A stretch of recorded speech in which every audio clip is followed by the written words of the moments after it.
and I thought it was like, you know, it's so vague. It could be anything. It could be zombie. It could be vampire. It could be a werewolf, right? So, I just wasn't lured in by the marketing at first, and I avoided it for a long time. I think, as do a lot of people do a lot of things, right? So, we just, hey, that movie doesn't look cool, so I just avoided it for a long time for absolutely no reason at all. And then you watch it, and you know, it was absolutely amazing. So, you know, there was really nothing to be scared of to begin with. But you know, that's not what it's like on this side of making that choice or decision, right? So, you know, we try to make healthy decisions choice based on healthy choices and healthy decisions based on, like, you know, past decisions and stuff like that. So avoiding dumb looking things, you know, from what you've stereotyped to, you know, be dumb or be silly, you know, you just stay away from. So much so in the way that you could even do it by color or by whatever, you know. So, you know, you could say there's just like a lot of dumb blues, you know, it just kind of looks like too simple for me or whatever, you know, just a simple cover means kind of like a simple book, you know, or movie or whatever, right? So a lot of choices are based on the presentation of the covers and stuff. So for me, Bitten is one of those ones that was just the one that I resisted and avoided for a long time, but specifically because the cover on Netflix was just kind of lame for a long time. So it changed as well, but I actually started watching it because I kept coming back to it because of the name. As I read the description, it became more interesting, and then I actually started the first episode, and I enjoyed it. So this show, like some of the other shows that I like to watch, this one is a little more juvenile than some of the shows that I watch. So in the sense that it's like late teens, or what, you know, it's not like an early teens type of show, but it's a late teens type of show, early 20s type of show, you know.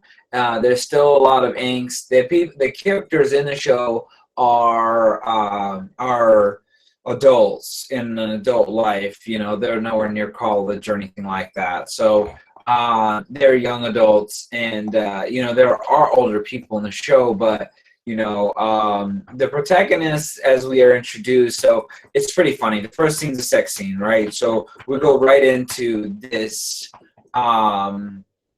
environment. But see, what's happening is that during this sex scene, as it's hot, it gets a little too hot for one of the characters, the female, right? So the female, something starts to happen, and if you know the show, you know the description and what it's about.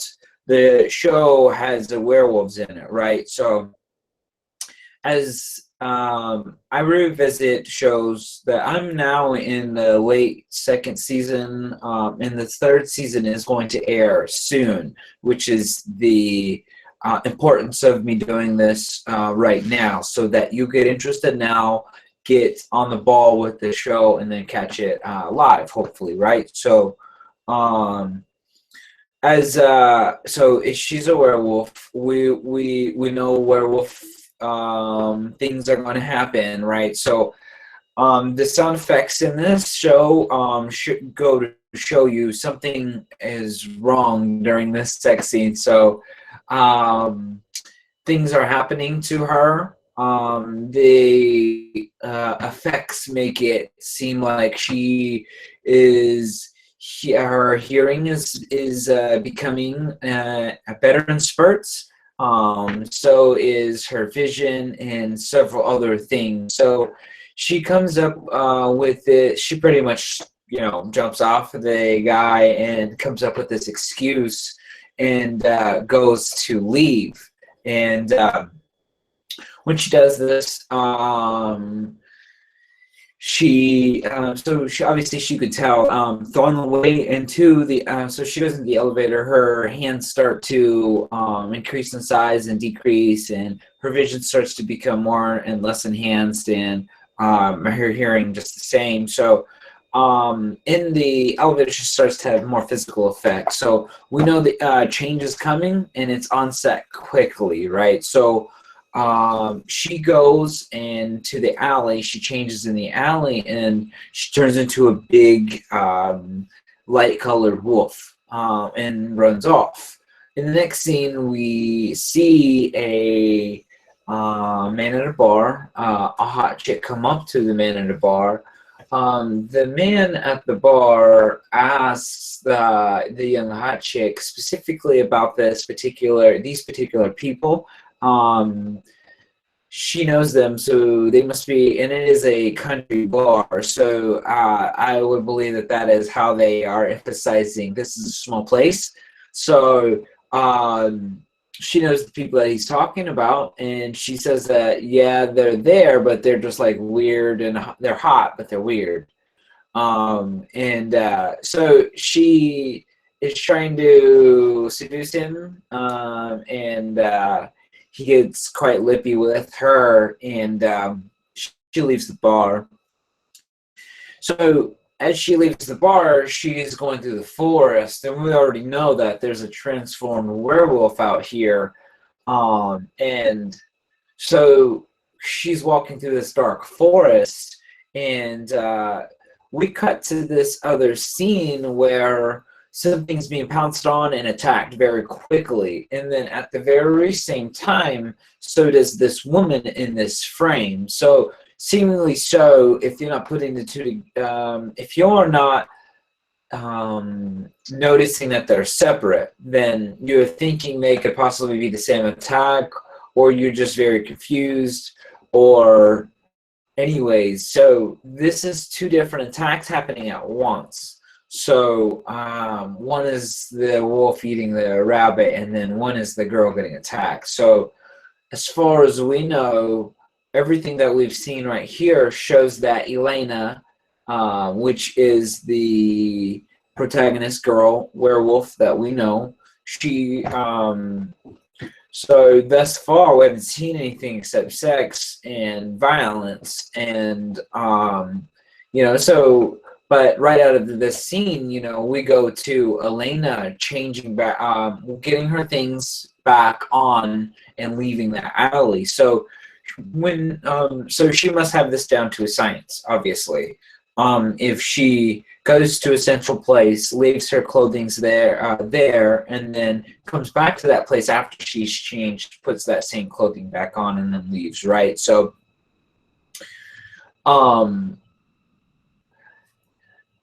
as far as we know, she's a good guy, right? So nothing here has tricked me into believing that she's not.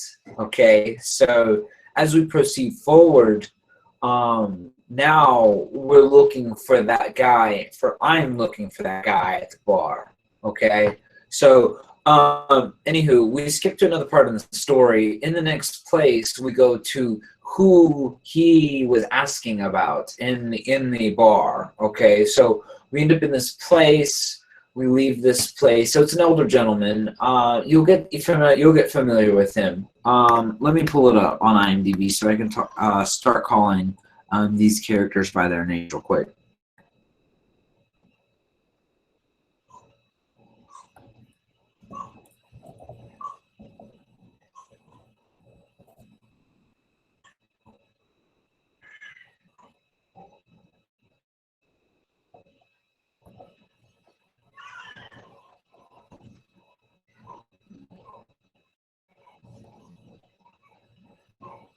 Cool. So his name is Jeremy Danvers.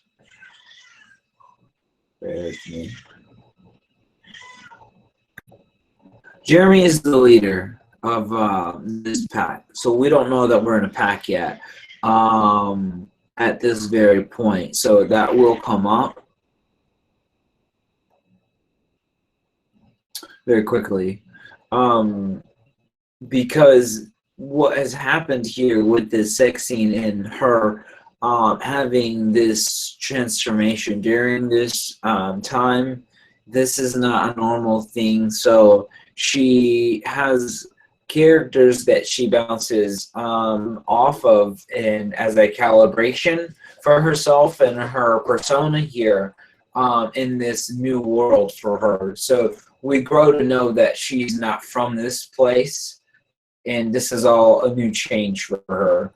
So anywho, we get back to Jeremy Danvers. Jeremy Danvers is in an estate called Stonehaven, and the estate is a territory for these wolves, and we grow to know that these wolves, that there's about 6 or 7 to this pack, or 8 to this pack.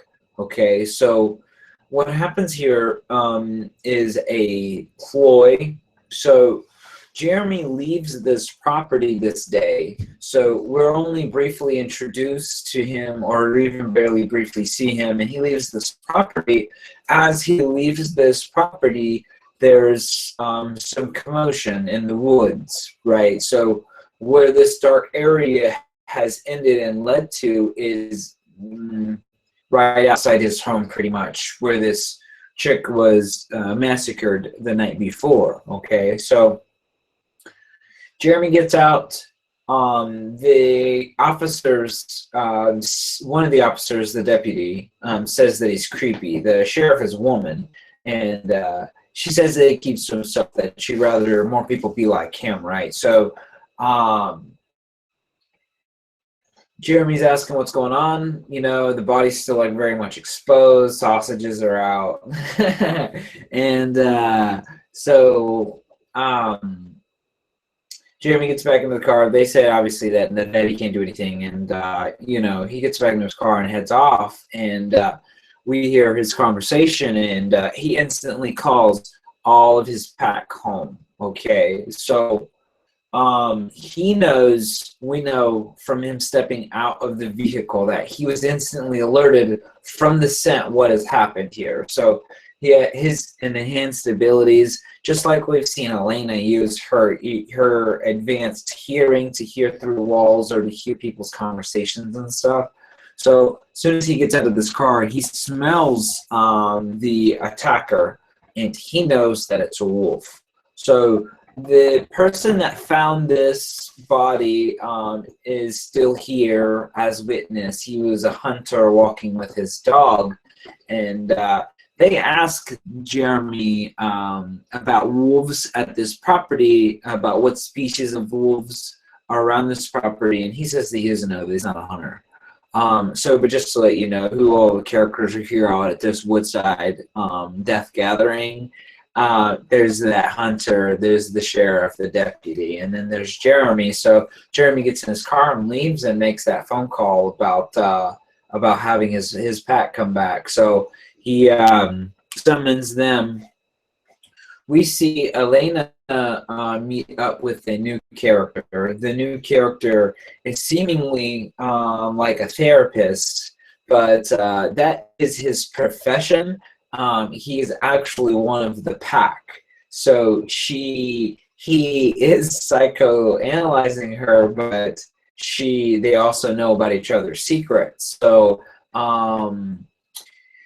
and they're from the same pack. So he knows that she's out here trying to make it on her own. He's trying to console her, but he also gives her kind of like an out, saying, you know, that no one would think twice about her going back to the mansion called Stonehaven.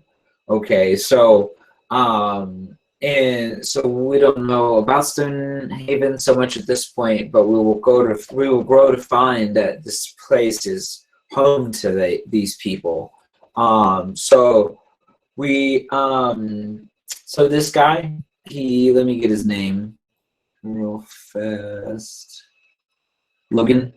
Logan is a African American, Latin.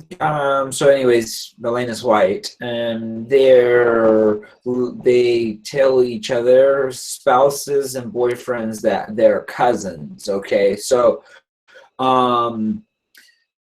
Logan is a therapist by trade, and you know, I'm not sure what Elena does. I'm sure it will reveal it anyways, it didn't in the very beginning. It showed who. So the guy that Elena was having sex with, his name is Philip, and he's a marketing guru. And so Elena knows him through Philip's sister. So Elena and his sister are like good friends, and so that's how Elena got hooked up with Philip. Cool. Anywho, so Logan is telling Elena that, you can't run from this transformation, that you ought to regulate it so that it does not take over. So, and he calls it a run. Okay, so in this folklore, we're seeing a very different dynamic than other werewolf stories that we've seen prior. Okay, so some of the biggest and best werewolf movies are like Wolf with Jack Nicholson and Michelle Pfeiffer, and like American Werewolf in Paris and things like that. So we're going as Americans, we're going on many years of folklore of werewolfness, and shows like this and new theories and spins. And so in this show, it is seemingly something like, so this is going to be a horrible analogy, and I'll instantly regret it, but the computer graphics very much remind me of Twilight's werewolves. Okay, cool. So it's a person who turns into a full wolf. Okay, so there's no superhuman form like Underworld. You know what I'm saying? The Lycans from Underworld, they're not like this. Cool. So these are more wolf-like, which kind of brings it more into witchery and stuff. Yeah. So, anywho, we know that Elena does not like this curse. Okay, so that is what she's explaining to Logan here, and this is also why she is resisting doing this regulation, is because she regrets being a wolf altogether. And so as we continue on, we grow to find more characters, and we have more sex scenes, and so Nick is introduced. Nick is in a three-way with a wife and a husband, and so he comes back for the summoning. At that point, we see a lot of them be called and answer almost immediately. So Nick's father is one of the pack. Also, we go to this teacher. So another stereotype that we run into here is a lot of werewolf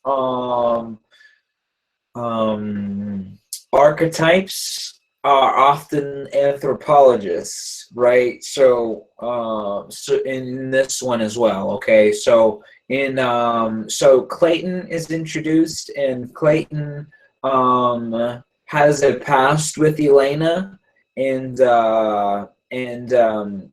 this is going to be, some of the begrudgingness as to why, and it definitely goes into some of the inquiries as to who's coming home and stuff. So this death is a bad thing for the pack, but it's also a good thing for the pack because it brings everyone together. So as their lives are seemingly going in opposite directions, now is the time for them to be together. So Jeremy has made this call for their safety and for his safety. So they're supposed to be coming back to Stonehaven. Many of them have and do make it back almost immediately. However, Elena, I'm sure, will be the last. So what happens is it becomes necessary for her to come and obligatory for her to come, even beyond her want and need. As these people are not people, just people.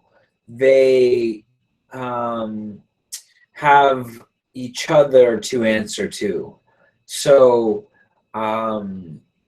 she can't really let these people down. For people who are who would kill her potentially if they know who she was and what she was, she can possibly. So we don't know this in this episode, but the laws of these people become very clear in the future. No one knows.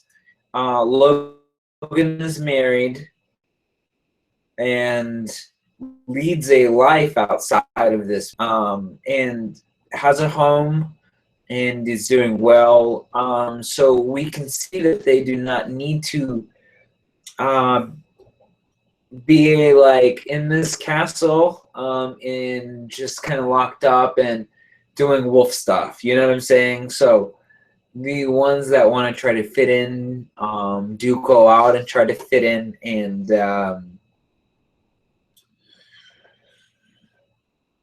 it becomes more than that. It becomes obligatory. So Elena is not like the rest. She's unique. And so much so is that she has a specialty as a hunter, and they require her skills to hunt down this, what they will call a mutt. And a mutt is a wanderer who does not have a pack or some, so, and the scent, Jeremy says, is unrecognizable. So obviously he has a memory with his scent, as he's an elder type wolf, and so his ability must be strong. So anywho, they don't know this wolf, and this wolf is out of its territory, and in their territory, and this death is seemingly planted. So anywho, I'll leave you to that. Go ahead, you finish up the first episode. Go ahead and get through, these first few seasons, and let me know what you think. I'll review more. Eventually, I could do this stuff episodical after it airs and stuff, which may be an option for the future. But this show is it's 40-minute episodes, and the runtime's 40 minutes. Let's see how many episodes a season they have.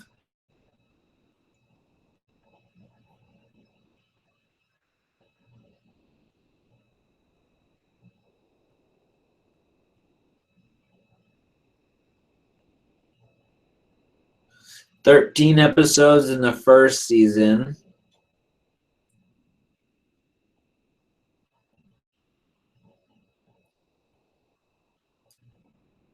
10 episodes in the second season. They got third season too.